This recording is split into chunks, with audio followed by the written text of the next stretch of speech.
Au nom de Dieu, le tout miséricordieux, le très miséricordieux, mes frères et sœurs, que la paix, la miséricorde et les bénédictions de Dieu soient sur vous. Soyez de nouveau les bienvenus dans un nouvel épisode de cette émission. L'être humain dans cette vie est éprouvé. Dieu, le Tout-Puissant, peut l'éprouver par le mal et il peut aussi l'éprouver par le bien.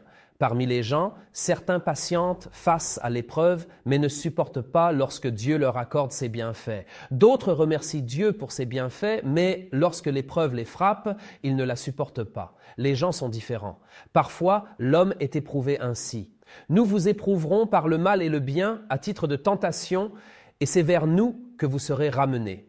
Quant au serviteur croyant, toute sa situation est un bien pour lui, et cela n'est réservé qu'aux croyants.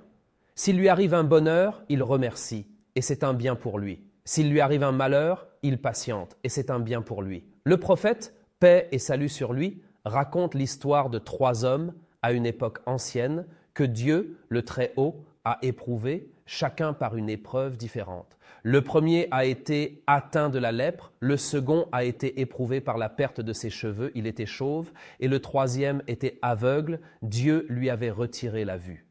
Les 3 ont été éprouvés par Dieu, le Très-Haut. L'un était gêné par sa peau, l'autre par la perte de ses cheveux et le dernier par la perte de sa vue. Chacun avait une épreuve et il aurait pu donner tout ce qu'il possède pour s'en débarrasser. Alors Dieu, le Tout-Puissant, leur a envoyé un ange sous l'apparence d'un homme. L'ange peut prendre forme humaine et il est établi dans notre religion que le prophète, paix et salut sur lui, était assis avec ses compagnons dans le hadith d'Omar, lorsqu'un homme est entré pour interroger le prophète sur l'islam, la foi, l'excellence et l'heure. Puis il est parti et le prophète a répondu à ses questions. Ensuite, le prophète, paix et salut sur lui, a dit à ses compagnons, « Savez-vous qui était cet homme ?» Qui était cet homme ? Il répondit, « Dieu et son messager savent mieux. » Il dit, « C'était Gabriel. » Un homme ? Oui, Gabriel est venu sous l'apparence d'un homme. C'était Gabriel qui est venu vous enseigner votre religion. Ainsi, l'ange peut prendre forme humaine, tout comme il est apparu à Marie, la Vierge, sous l'apparence d'un homme parfait. Gabriel aussi l'a fait. Dieu envoya donc à ces 3 hommes un ange sous l'apparence d'un homme. Il vint au premier et lui demanda « Qu'est-ce que tu aimes le plus ?» Il s'adressa au lépreux et lui demanda « Qu'est-ce que tu aimes le plus ?» Il répondit « Que Dieu, le Tout-Puissant, m'accorde une belle couleur de peau, une belle peau, et qu'il me débarrasse de ce qui fait que les gens me méprisent. C'est tout ce que je demande au Seigneur des mondes. » Alors l'ange pria Dieu, le Tout-Puissant, et le toucha. Aussitôt, sa peau guérit complètement, par la volonté de Dieu, le Tout-Puissant. Soudainement, sans préavis, sans rien. Un homme qui a peut-être souffert pendant des années, et voilà qu'un étranger qu'il ne connaît pas vient le toucher, et sa peau guérit entièrement. Quel bienfait que Dieu a accordé à cet homme. Quand une personne reçoit une telle grâce de Dieu, la première chose qu'elle devrait faire, c'est se prosterner devant Dieu en remerciement, donner une aumône de ses biens, accomplir de bonnes œuvres. Famille de David, œuvrer avec gratitude. Mais peu de mes serviteurs sont reconnaissants. Malheureusement, cet homme, Dieu le Tout-Puissant, l'a éprouvé auparavant par la maladie, et maintenant il l'éprouve à nouveau par la guérison. Il lui a rendu sa peau et sa couleur. L'ange lui demanda alors, « Et quelle richesse préfères-tu ? Qu'est-ce que tu aimes dans l'argent ?» Il dit, « Le chameau est un homme qui possède la plus belle richesse, les chameaux. » Il ajouta, « Il implora Allah, le Tout-Puissant, et il lui donna une chamelle pleine, c'est-à-dire portant un fœtus dans son ventre. Puis il implora le roi pour lui et dit, « Ô Allah, bénis-la pour lui. » Autrement dit, ce n'est pas seulement de la peau. Il revint et obtint de la richesse. Maintenant, c'est une source de revenus et d'investissement. Puis il implora pour lui et marcha. Le roi marcha sous la forme d'un homme. Il alla vers le 2e homme, celui qui était chauve, et le salua. Un homme étrange lui dit, « Ô homme, que préfères-tu ? Que préfères-tu » Il répondit, « De beaux cheveux, et qu'Allah efface ce que les gens ont rendu répugnant à mes yeux. Autrement dit, cette apparence que les gens n'aiment pas. Ô Seigneur, je désire seulement une belle chevelure pour être un homme comme les autres. » Il lui caressa la tête et implora Allah le Tout-Puissant pour lui. Il lui donna des cheveux. Soudain, la situation devint difficile. Ce n'est pas facile. On souffre pendant des années. Soudain, la souffrance s'évanouit. Soudain, une bénédiction descend. Soudain, une calamité s'évanouit et surgit. L'homme fut alors soulagé. Il était heureux. Le roi lui demanda alors « Que préfères-tu parmi les richesses ?» Le premier répondit « Des chameaux. » Le second « Une vache. » Il implora Allah le Tout-Puissant, et Allah lui donna une vache portant un fœtus dans son ventre, signifiant qu'elle allait enfanter. Puis il implora Allah le Tout-Puissant pour lui. « Ô Allah, bénis-la pour lui. » Le premier.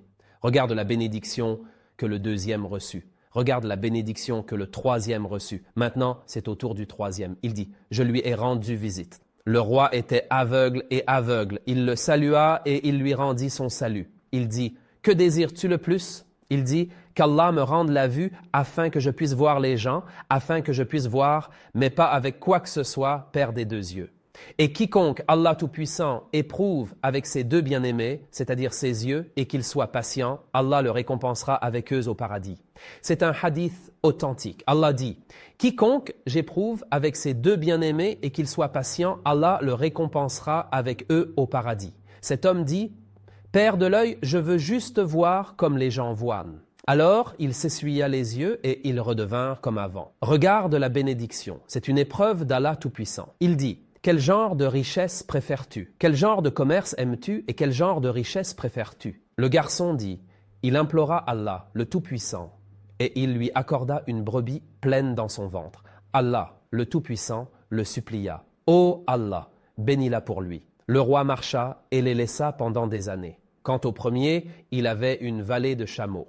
Quant au deuxième, il avait une vallée de vaches. Quant au troisième, il avait une grande vallée de moutons, ce qui signifie que la maladie disparut, que le bien augmenta et que les bénédictions devinrent abondantes et que toutes les bénédictions de ce monde lui parvinrent. Allah, le Tout-Puissant, éprouve parfois une personne par certaines bénédictions, comme Salomon, que la paix soit sur lui, lorsque les djinns vinrent à lui avec le palais de Bilqis ou le trône de Bilqis qu'a dit Salomon, que la paix soit sur lui. Ceci est une grâce de mon Seigneur pour me tester, Dois-je remercier ou être ingrat? Quiconque est reconnaissant envers lui-même. Et quiconque est ingrat, Allah est certes indulgent et digne de louange. Ainsi, lorsque Salomon, paix et bénédiction sur lui, vit la bénédiction devant lui, il comprit qu'il s'agissait d'une épreuve d'Allah, le Très-Haut. On ignore parfois que cette maladie met à l'épreuve l'homme, mais la santé elle-même le met à l'épreuve. En effet, nombreux sont ceux qui, lorsqu'ils tombent malades, retournent à leur Seigneur, le Tout-Puissant. Mais malheureusement, la plupart des personnes en bonne santé ne profitent pas de leur santé pour obéir à Allah, le Tout-Puissant. C'est pourquoi le prophète, sur lui la prière et la paix d'Allah et sa famille, a dit « Il y a deux bienfaits sur lesquels beaucoup de gens sont trompés, la santé et le temps libre. La santé est un bienfait, mais qui peut l'apprécier ? Ils ont non seulement reçu la santé, mais aussi beaucoup d'argent. La situation du croyant est tout à fait bonne, dans la prospérité comme dans l'adversité. En vérité, il y a là des signes pour toute personne patiente et reconnaissante. C'est pourquoi il a été dit que le croyant se trouve dans deux situations, soit une bénédiction pour laquelle il remercie Allah, soit une calamité et une affliction qu'il supporte avec patience. Autrement dit, le croyant oscille entre ceci et cela. Dans ce cas, il remercie Allah. La moitié de la religion est la gratitude, et dans ce cas, il est patient. L'autre moitié est la patience sans gratitude, et la patience ne fait pas une bonne situation. Français. Le serviteur n'a jamais maintenant que l'épreuve est tombée sur les trois, après des années après qu'Allah Tout-Puissant ait accordé aux trois des bénédictions chameaux, vaches et moutons. Allah Tout-Puissant a envoyé l'ange à nouveau sous la forme d'un homme pauvre et nécessiteux, avec une apparence minable comme s'il venait d'un pays lointain. Le roi lui-même, ce roi, la première fois, il était sous la forme d'un homme, c'est-à-dire un homme de bénédiction. Maintenant, il est un homme pauvre, un homme bloqué. Et maintenant, l'épreuve a commencé pour tous les trois. L'ange viendra maintenant au lépreux, qu'Allah a guéri. L'ange viendra aussi à l'homme chauve qu'Allah a guéri. L'ange viendra aussi à l'aveugle, à qui Allah a rendu la vue. Je me demande comment l'épreuve sera et je me demande comment le lépreux, l'homme chauve et l'aveugle répondront à ce roi. Et je me demande qui d'entre eux réussira dans l'épreuve et qui d'entre eux échouera dans l'épreuve elle-même, une grande épreuve, disent-ils au prophète. paix et bénédiction sur lui, mais regardez, regardez qui est sauvé et qui est détruit dans cette épreuve, parce que la vie est comme ça, la vie est faite de tests. Celui qui a créé la mort et la vie, pourquoi, ô Seigneur, pour vous tester, il vous teste, lequel d'entre vous est le meilleur en action? Alors regardez ces tests dans lesquels les trois ont été testés et que s'est-il passé? Restez avec nous, nous allons vous parler de la nature de l'épreuve et de ses résultats, mais après la pause. Notre Coran raconte les vertus, une histoire inspirée de la réalité dont la lumière rayonne. L'ange est venu sous l'apparence d'un homme pauvre et misérable, un homme véritablement démuni, auprès du lépreux que Dieu, le Tout-Puissant et infiniment miséricordieux, avait miraculeusement guéri. Lorsqu'il arriva chez lui, il trouva un homme désormais riche et prospère, entouré de nombreux serviteurs dévoués et de biens matériels considérables. Il le salua chaleureusement, puis lui dit avec une voix empreinte de tristesse: « Je suis un homme pauvre et misérable, un voyageur sans le sou.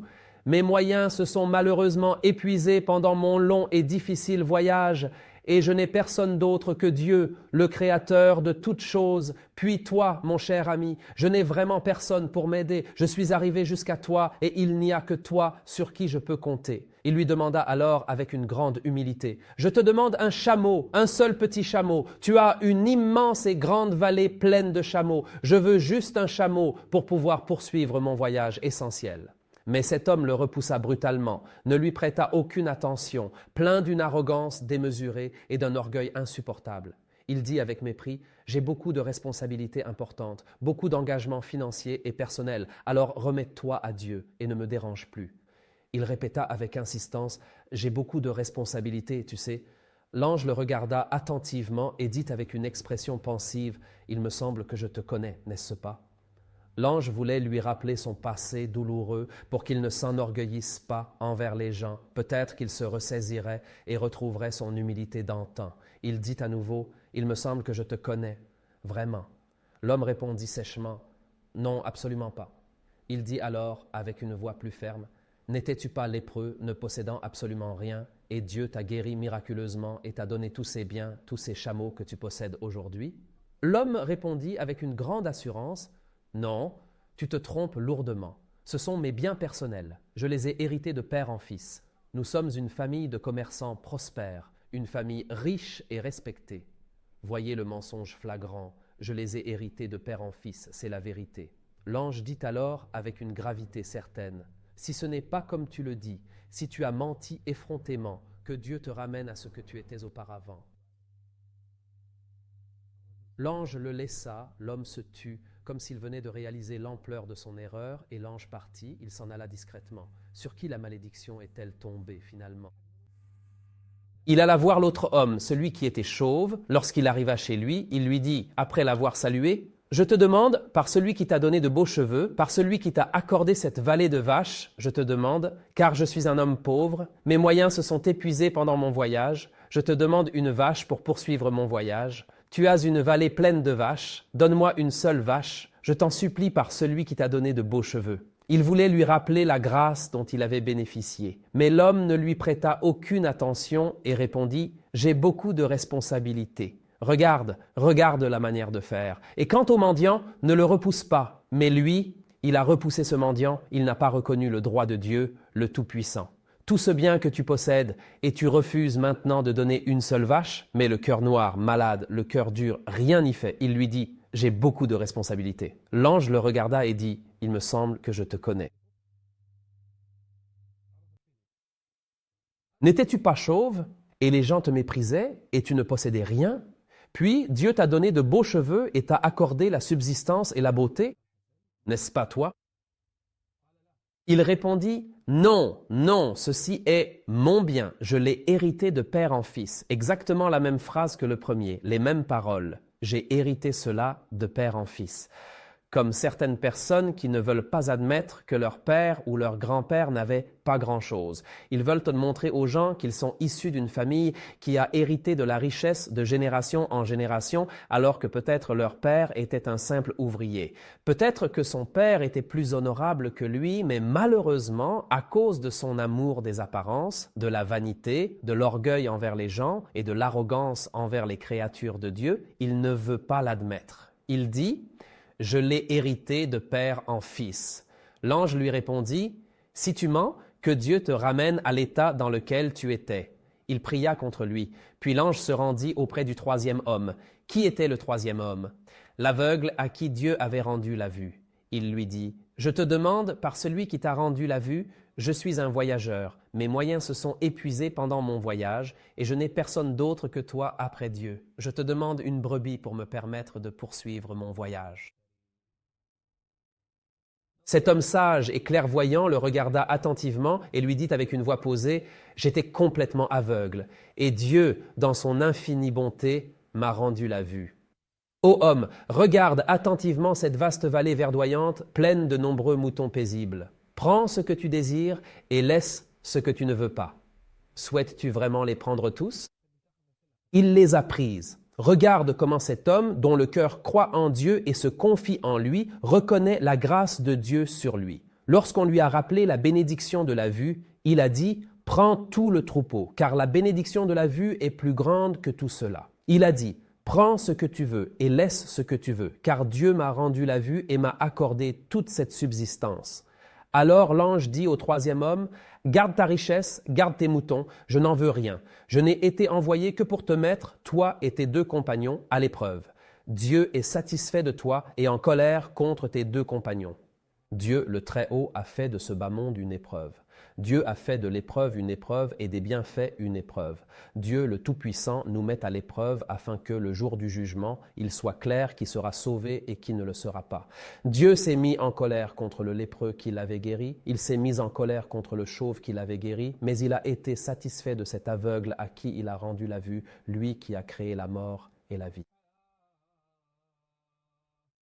Celui qui a créé la mort et la vie avec une sagesse infinie et une puissance absolue, afin de vous éprouver et de voir clairement qui parmi vous agit le mieux en accomplissant les actions les plus justes et les plus vertueuses.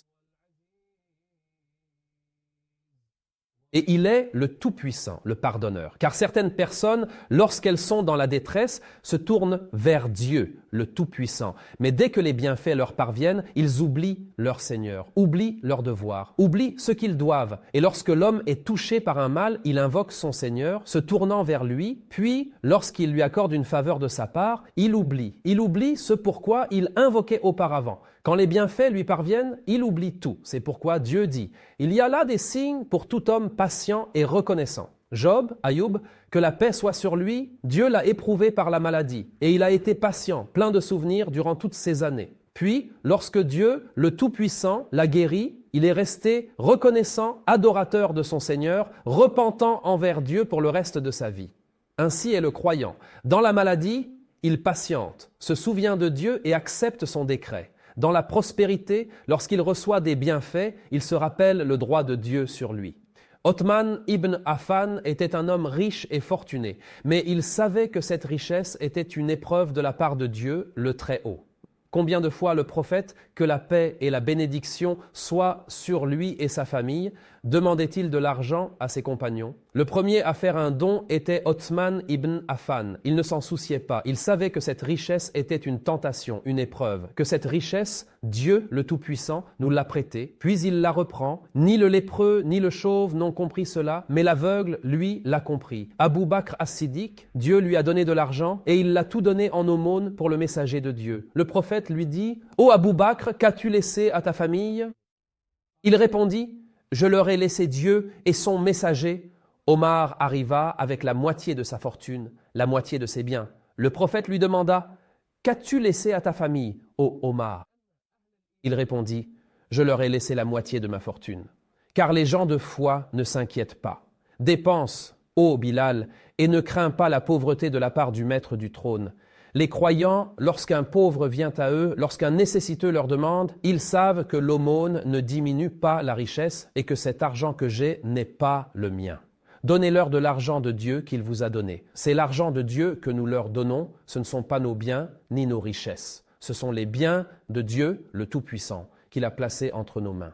C'est pourquoi Dieu, le Tout-Puissant, a menacé ceux qui thésaurisent l'or et l'argent et ne les dépensent pas dans le sentier de Dieu. Annonce-leur un châtiment douloureux. Est-il possible que Dieu, le Tout-Puissant, envoie à l'un de nous quelqu'un pour l'éprouver, comme il a éprouvé les 3 premiers, le lépreux, le chauve et l'aveugle? C'est possible, pourquoi pas? De la même manière que Dieu, le Tout-Puissant, leur a envoyé un ange pour les éprouver, il peut nous envoyer quelqu'un pour nous éprouver. Il se peut qu'il nous envoie un pauvre pour nous éprouver. Il se peut qu'un jour, quelqu'un frappe à notre porte, tu ouvres et c'est un pauvre, un miséreux. Il se peut que tu sortes de la mosquée un jour et que tu vois une vieille femme tendre la main.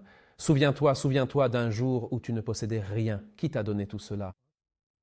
C'est Dieu, exalté soit-il. Souviens-toi, ô serviteur de Dieu, n'as-tu rien dans ta poche? Au moins, une bonne parole est une aumône. Et si tu dois t'éloigner d'eux en espérant une miséricorde de ton Seigneur que tu attends, alors dis-leur une parole facile.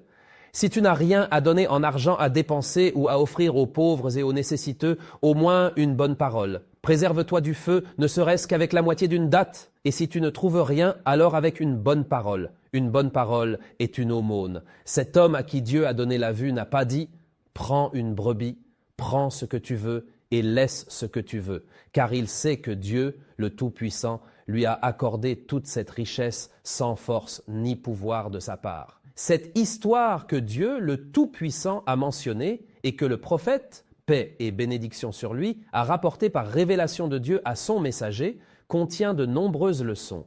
Parmi elles, l'homme doit savoir que cette vie d'ici-bas est éphémère, que l'homme ne doit pas repousser celui qui lui demande. Quant au mendiant, ne le repousse pas.